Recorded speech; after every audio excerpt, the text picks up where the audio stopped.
itu adalah Bapaknya. Disebut Bapak kami.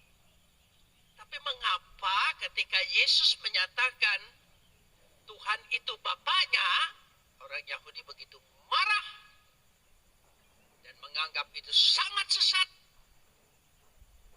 Apa ada perubahan?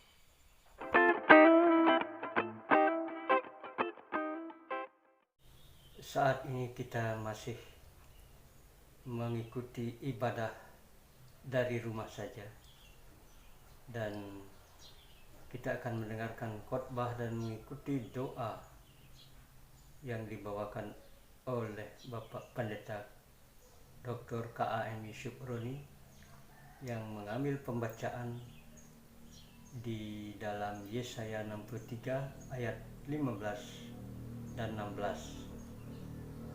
Selamat mendengarkan. Selamatkan kami, menebus dosa kami, mengampuni kami, mentahirkan kami, bahkan memberikan kami hidup yang kekal.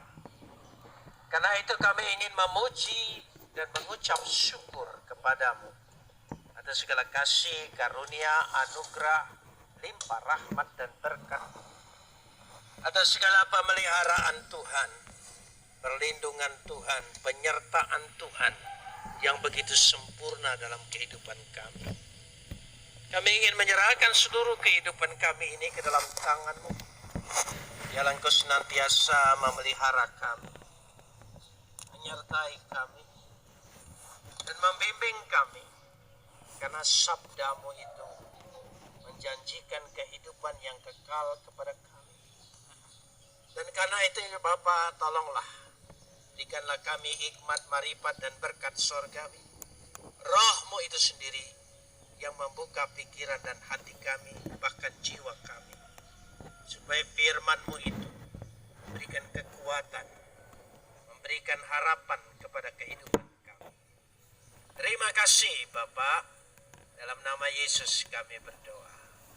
Amin. Silakan duduk. Jemaat yang dikasihi Tuhan, baik yang ada di sini maupun yang ada di rumah, kita akan bersama-sama membaca firman Tuhan yang terambil dari kitab Yesaya. Yesaya pasal 63 ayat 15 dan 16. Yesaya pasal 63 ayat 15-16. Jemaat yang ada di rumah silakan membuka Alkitabnya. Kita akan membaca bersama-sama dan saya akan bacakan dari ayat 15 sampai 16. Pandanglah dari surga dan lihatlah dari kediaman-Mu yang kudus dan agung. Di manakah kecemburuan-Mu dan keperkasaan-Mu, hatimu yang tergerak dan kasih sayang-Mu? Janganlah kiranya Engkau menahan diri. Bukankah Engkau Bapa kami? Sungguh Abraham tidak tahu apa-apa tentang kami, dan Israel tidak mengenal kami. Ya Tuhan, Engkau sendiri Bapa kami. Nama-Mu ialah penebus kami sejak dahulu kala. Kita sambut firman Tuhan. Kapot leha Adonai Elohenu kapot leha. Segala kemuliaan ya Adonai Tuhanku, kemuliaan bagimu. Saudara-saudara yang dikasihi Tuhan, dalam Alkitab banyak sekali menggambarkan tentang hubungan Bapa dan anak, untuk menjelaskan hubungan Tuhan yang semesta alam bagi umatnya. Mengapa yang mengambil tema dan contoh tentang Bapa dan anak? Karena hubungan yang paling mendalam adalah digambarkan antara Bapa dan anak. Hubungan darah daging secara lahiriah, ya, sekaligus untuk mengungkapkan hati, jiwa, perasaan, emosi. Hubungan ini antara Bapa dan anak. Dan kalau kita lihat di sini, kita bersyukur sekali bahwa hubungan kita dengan Tuhan semesta alam bukan hanya sebatas umat, tetapi sebatas lebih daripada itu, yaitu hubungan Bapa dan Anak. Dari ayat ini kalau saya lihat ungkapannya, saya lihat dulu dari ayat 16. Bukankah engkau Bapa kami? Jadi orang Israel sudah menjadi kebiasaan dan tradisi menyapa Tuhannya adalah Bapa. Dikatakan di situ dengan jelas. Kenapa demikian? Karena itu anak punya hak untuk menuntut perhatian dari bapaknya. Anak punya hak untuk mendesak bapaknya. Bahkan anak punya hak untuk minta pertolongan dengan bapaknya. Itu anak. Karena itu kalau kita perhatikan pada ayat yang ke-15 ini, saya bagikan 15a dulu. 15a dulu.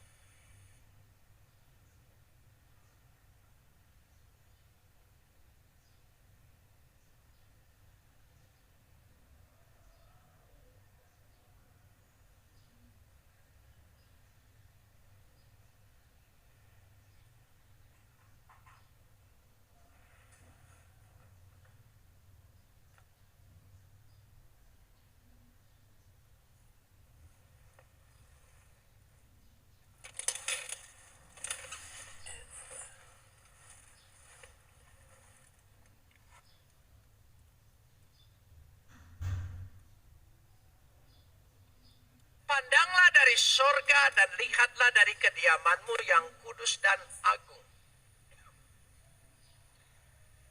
Kata pandanglah dari sorga dan lihatlah. Pandanglah habet, dan lihatlah itu rei. Jadi dua kata ini paralel, memiliki arti hampir sama. Dan keherannya saya lihat di sini, kedua kata ini bentuknya sifatnya perintah. Karena itu dalam bahasa Indonesia kalau kata perintah selalu diakhiri dengan kata lah. Yaitu pandanglah dan lihatlah. Itu kata perintah. Artinya kalau kita lihat dari tata bahasa ini sopan santunnya agak kurang ya. Karena memerintah bapaknya. Tapi maksudnya, coba engkau perhatikan aku ini sebagai anakmu. Karena itu saya katakan seolah-olah mendesak bapaknya. Dan dia tidak merasa menuntut bapaknya sebagai satu kekurang ajaran. Tetapi sebagai satu hak dikatakan di situ. Kenapa demikian? Karena hubungan bapak dan anak itu dinyatakan di sini, kalau kita bisa melihat bersama-sama, menggambarkan hubungan darah, daging, dan emosi. Perasaan, hati. Menyangkut hati. Karena itu kalau hanya dia bukan bapak, saudara bayangkan ayat yang 15a ini. Pandanglah dari sorga dan lihatlah dari kediamanmu yang kudus dan agung. Manusia berdosa, manusia ciptaan, tidak punya hak apa-apa. Tuhan terlalu jauh untuk dijangkau. Di atas sana di sorga, bahkan dikatakan di kediamannya yang kudus dan agung, siapa yang sanggup tanpa kekudusan datang kepada Tuhan. Tetapi kita digambarkan dengan tentang anak yang hilang. Dia datang, yang dihargai oleh bapaknya adalah penyesalan, pertobatan, sehingga pengakuan bapaknya dipulihkan kembali. Karena itu dikatakan penggambaran di sini dengan jelas sekali. Pada ayat 15b, di manakah kecemburuanmu dan kepercayaan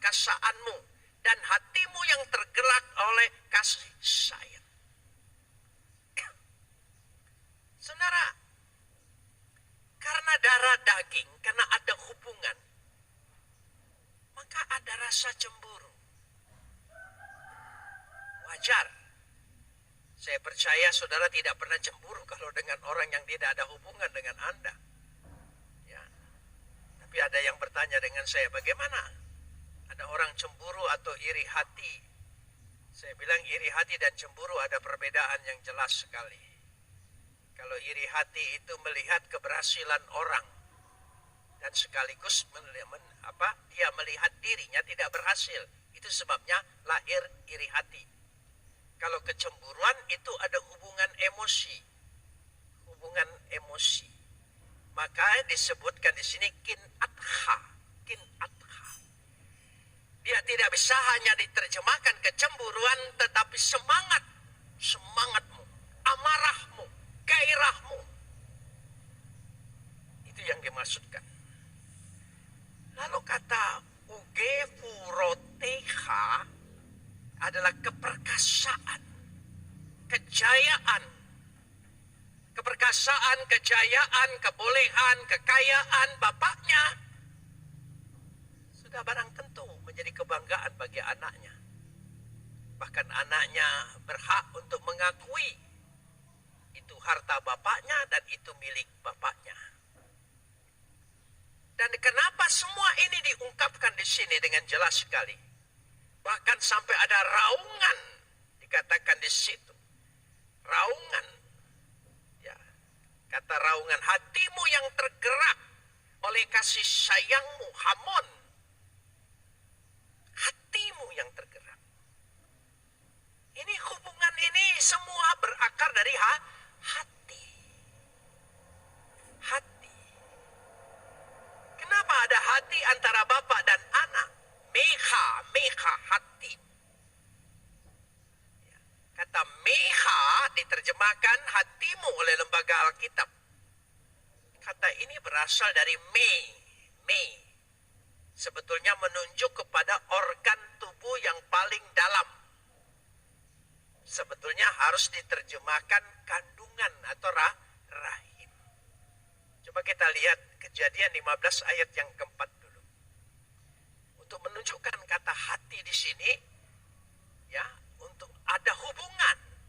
Karena itu ada hubungan kandungannya, rahimnya. Secara lahiriah, darah dagingnya, itu maksudnya. Kejadian 15 ayat yang keempat bisa dilihat. Kita lihat bersama-sama. Kitab Kejadian pasal 15 ayat yang keempat. Ya.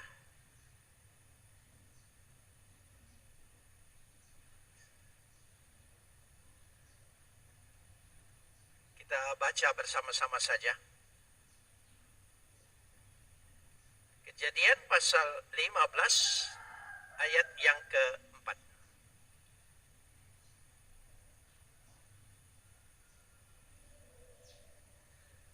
Tetapi datanglah firman Tuhan kepadanya. Demikianlah, orang ini tidak akan menjadi ahli warismu, melainkan anak kandungmu. Itu kata me. Berbicara tentang anak kandung. Darah dagingmu sendiri. Disitulah untuk menunjukkan dialah yang akan menjadi ahli warismu. Saudara, kira-kira kalau saudara melihat bapakmu punya istana, apakah anaknya tidak berpikir itu istana miliknya dia juga? Saya percaya dia merasa itu miliknya. Kalau Bapak kita di sorga, kira-kira saudara merasa tidak sorga itu milik kita? Di sini. Karena ini memerlukan satu hubungan yang begitu erat. Darah dagingnya, kandungannya, anak kandungnya sendiri. Kita ini menjadi anak kandungnya, darah dagingnya. Kenapa? Karena anaknya. Darah anaknya, daging anaknya yang sudah dikorbankan bagi kita. Sehingga kita menjadi miliknya, menjadi anak-anaknya. Oh, ini penting sekali. Supaya dengan jalan demikian kita bisa berpikir dengan jelas. Apa yang perlu kita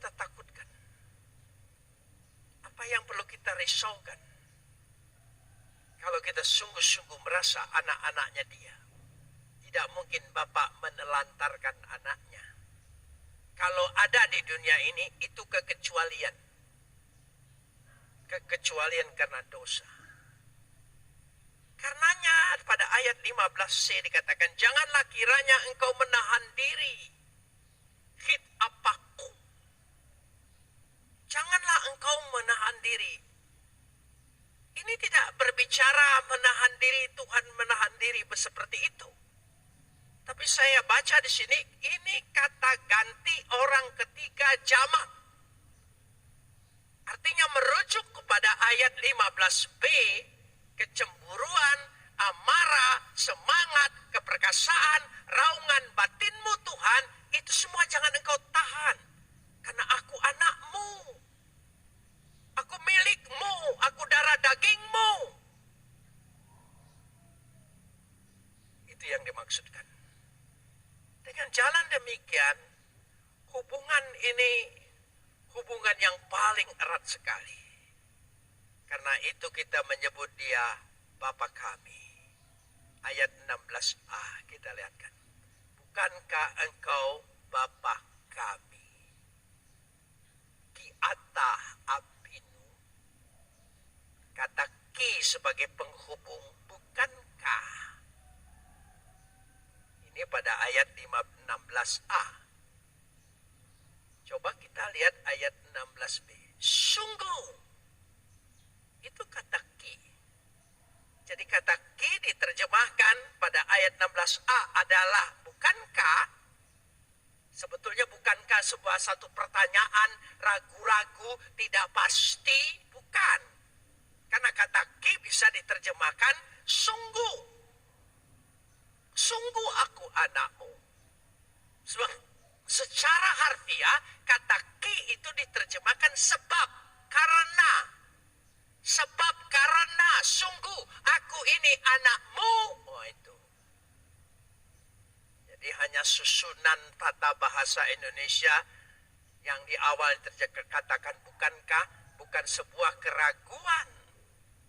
Tapi sebuah kepastian sambil menunjukkan aku ini anakmu kan. Kira-kira bahasa Indonesia seperti itu. Jadi bukankah itu untuk menunjukkan aku ini anakmu kan? Itulah dikirakannya. Ayat selanjutnya dia berbicara memang Abraham itu bapa kami. Tapi Abraham kan tidak tahu apa-apa tentang kami. Kami ini berapa generasi sesudah Abraham. Israel, Yakub juga tidak tahu apa-apa tentang kami. Kenal pun tidak. Tapi engkau, Bapa kami yang mengenal engkau. Dan engkau sangat kenal kami. Kami anakmu. Itulah sebabnya dikatakan, ya Tuhan engkau sendiri Bapa kami. Ata Adonai Abenu, Go Ailenu Olam Shemecha. Itulah dimaksudkan, engkau sendiri Bapa kami. Namamu penebus sejak dahulu kala. Coba kita baca dalam 1 Tawarikh 17 ayat 13, kalau sudah bisa ditayangkan. Ya, 1 Tawarikh 17 ayat 13. Masih belum juga. Kita akan baca bersama-sama. 1 Tawarikh ya, pasal 17 ayat 13. Inilah pengakuan Tuhan kepada Salomo. Aku akan menjadi bapaknya dan ia akan menjadi anakku. Tapi kasih setiaku tidak akan kuhilangkan daripadanya seperti yang kuhilangkan daripada orang-orang yang mendahulunya.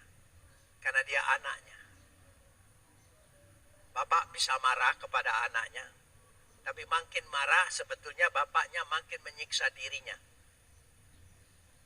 Makin membuat dirinya sengsara. Itu yang dimaksudkan keraungan batinnya. Kejengkelannya itu. Karena anaknya tidak mengerti. Dia menginginkan anaknya itu berhasil lebih daripada dia. Tapi dia tidak mengerti. Karena itu dia jengkel kira-kira. Raungannya itu. ayat-ayat ini kita simpulkan.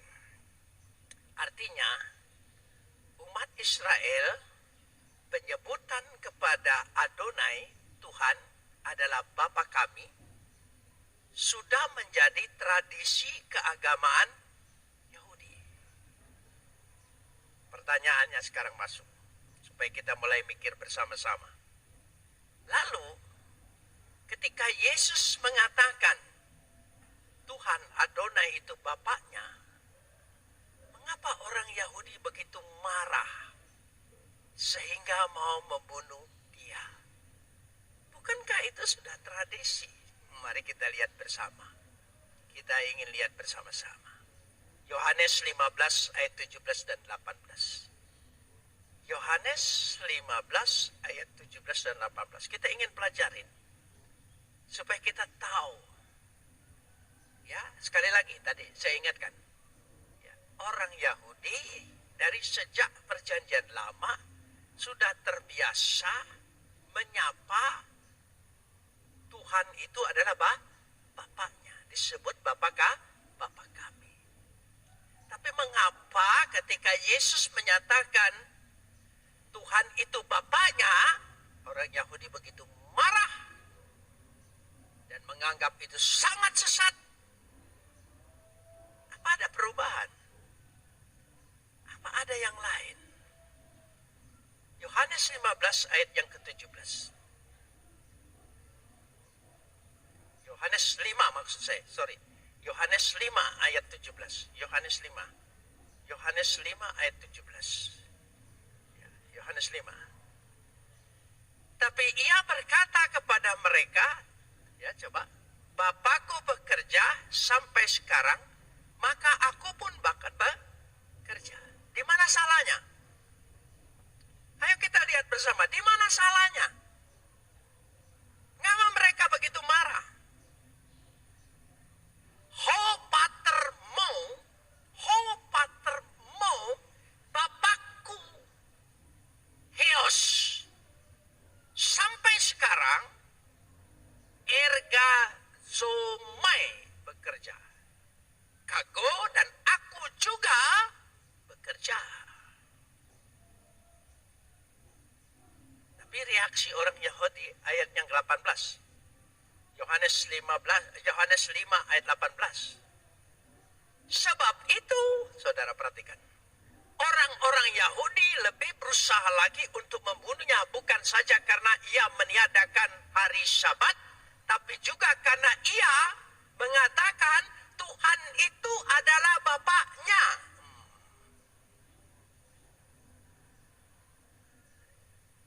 Coba saudara, di mana letaknya?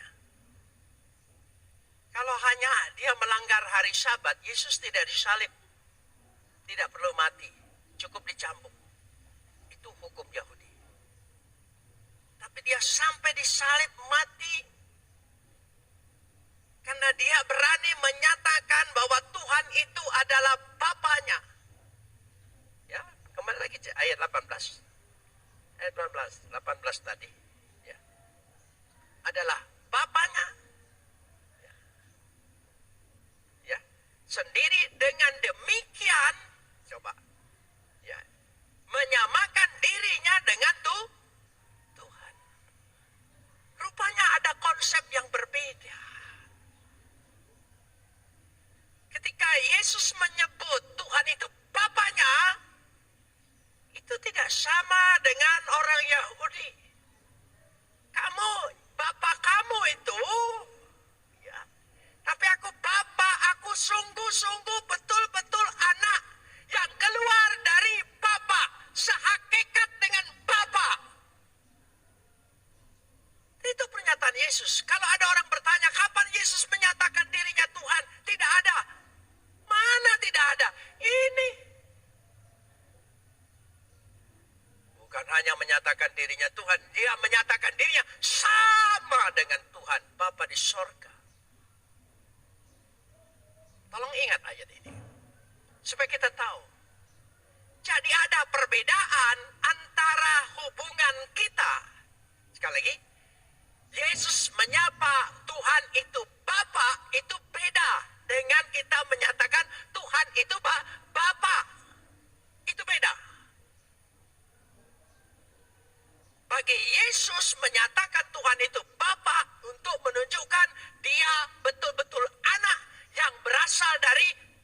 adalah Bapaknya sendiri. Dengan demikian dia menyamakan dirinya dengan Tuhan. Pater idiom. Bapaknya sendiri. Oh, itu beda. Pater idiom. Orang Yahudi menyatakan Abinu. Bapakah kami. Maka kita menyapa Bapa di surga, Bapakah? Bapa kami. Tapi kalau Yesus menyatakan itu Bapakku. Itu Bapakku. Kita tidak berani bilang Bapa itu Bapakku. Enggak. Itu Bapa kami. Ada perbedaan hubungan. Saya kasih contoh lumrah saja. Pak Yul Tambunan kan punya anak. Ya. Dan anak-anak sekolah minggu mengenal Bapak juga. Tapi anak Pak Yul ketika menyatakan itu Bapakku, sama anak-anak yang lain termasuk anak tetangga, itu Bapak kami sebagai pemimpinnya, beda nggak? Beda. Itu perbedaannya dengan jelas. Nanti kita lihat ayat selanjutnya kalau ada orang bertanya. Sebetulnya pengertian kekristenan kita makin mendalam. Makin pengetahuan tentang iman kita, hikmat kita lebih lagi. Itu karena banyaknya tantangan pertanyaan. Sayangnya kita tidak mikir dengan pertanyaan itu untuk menjawab secara Alkitab. Itu di sana. Coba kita bandingkan dulu. Yohanes 10 ayat 30. Yohanes 10 ayat 30. Sebetulnya ayat ini sudah terlebih dahulu pernyataan ini berhubungannya.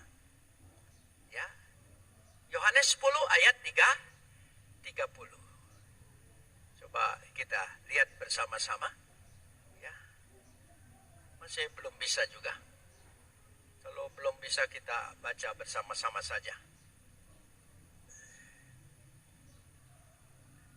10:30. Aku dan Bapa adalah satu.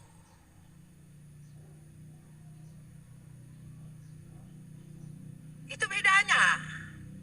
Yesus menyatakan Tuhan itu Bapanya karena dia berasal dari sana, sehakikat satu.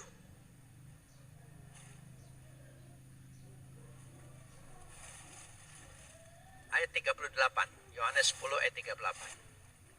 Yohanes 10 ayat 38. Kita lihat. Tetapi jikalau aku melakukannya dan kamu tidak percaya kepadaku, percayalah pekerjaan-pekerjaan itu supaya kamu boleh mengetahui dan mengerti, tolong, ya, bahwa Bapa di dalam, ya, Bapa di dalam aku dan aku di dalam Bapa. Itu beda. Jadi untuk menyatakan dia berasal dari Bapa, menyapa dia Bapa, beda. Kita bisa menyapa dia Bapa karena anaknya.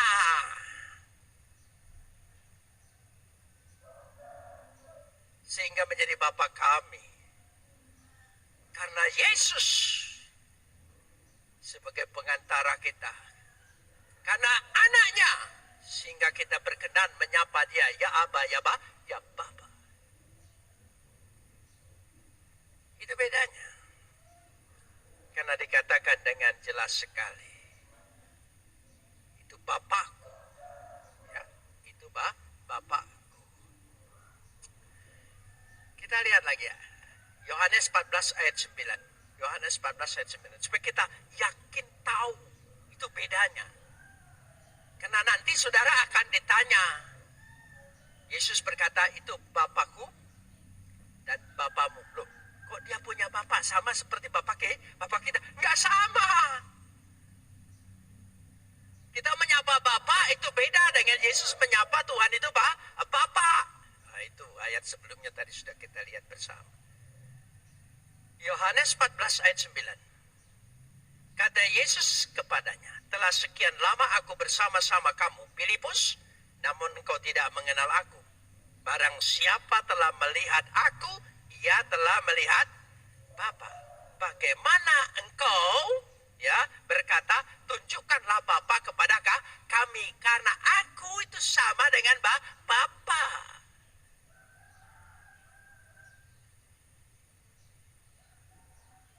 Jadi kalau ada yang bertanya, oh dia tidak pernah menyatakan dirinya Tuhan. Siapa bilang? Ayat-ayat ini dia menyatakan begitu jelas.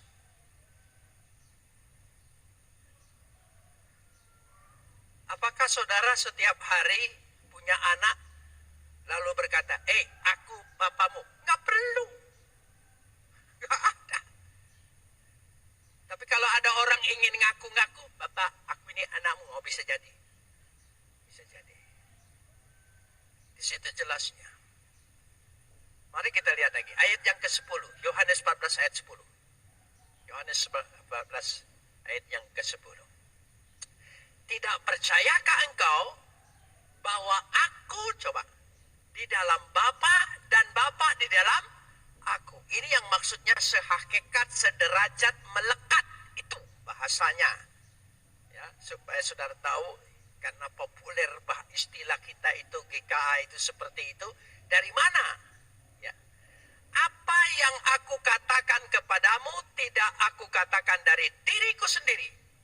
Tetapi Bapa yang ada diam di dalam aku, dan dia yang melakukan pekerjaannya.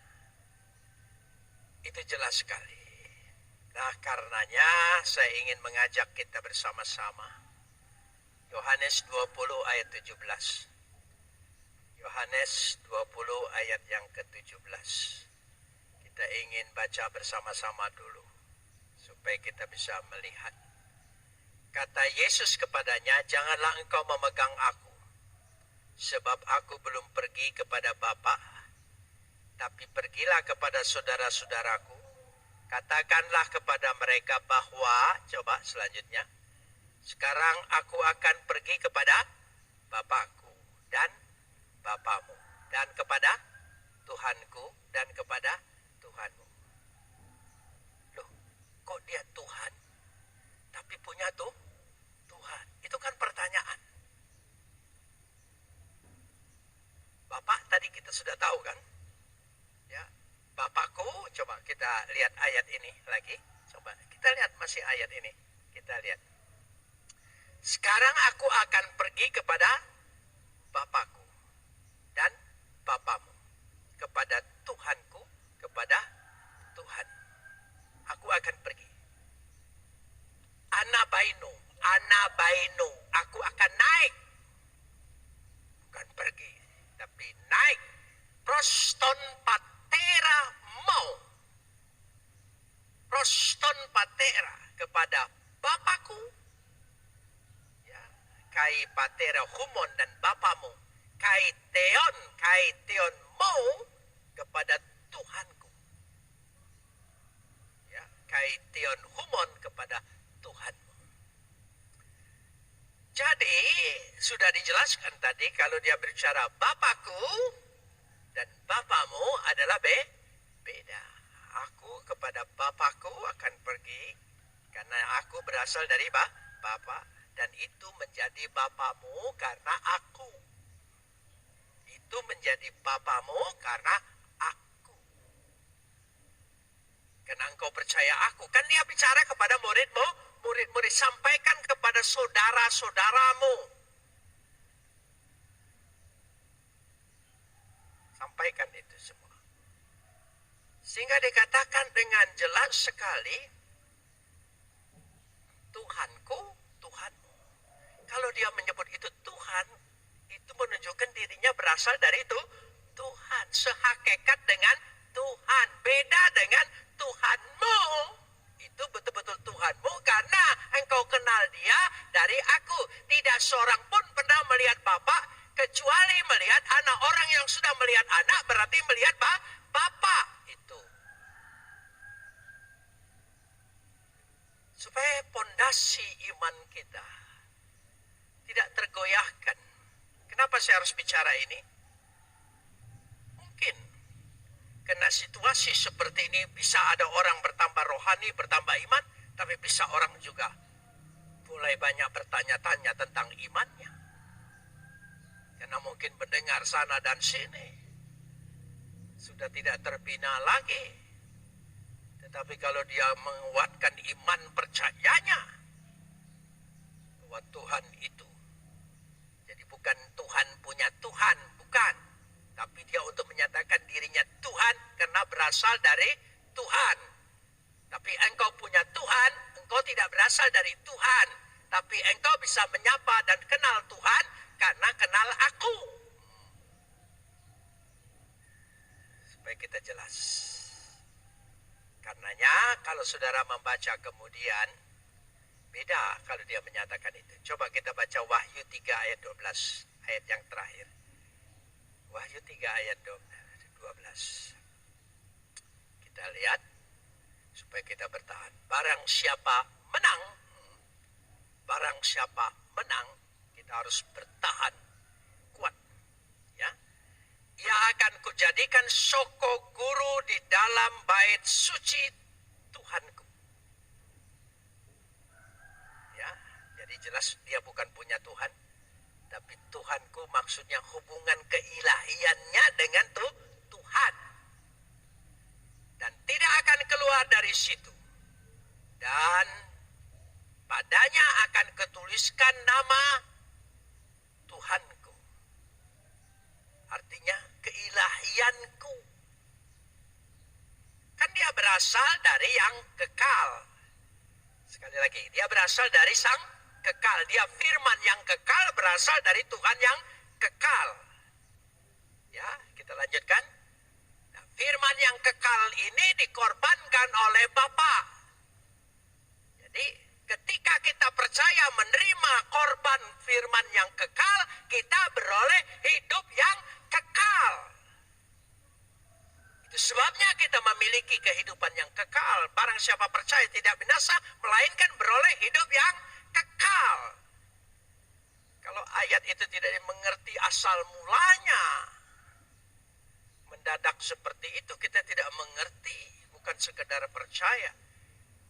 Tetapi yang dikorbankan Yohanes 3 ayat 16 itu bukan ciptaan Bapa. Bukan dia menciptakan gunung yang begitu besar lalu dia korbankan. Tidak, dia mengorbankan yang ada dalam dirinya, yaitu kekekalan. Apa saja yang dibuat oleh Tuhan pasti kekal. Lanjutkan Wahyu tadi. Jadi itu yang dikatakan. Kutuliskan nama Tuhanku. Nama kota Tuhanku. Ya, yaitu Yerusalem baru yang turun dari sorga dari Tuhanku. Dan namaku yang baru. Disitulah letaknya janji Tuhan dalam kehidupan kita. Kita berada di kota yang kekal. Artinya nama Tuhan yang kekal. Dan dia memiliki nama yang baru, yaitu Tuhan. Itulah yang dimaksudkan dari ayat-ayat ini. Dia adalah keilahian. Karena dia berasal dari sang ilahi. Tidak ada manusia yang berasal dari sang ilahi. Diciptakan oleh ilahi. Maka kita menyapa dia tuh Tuhan.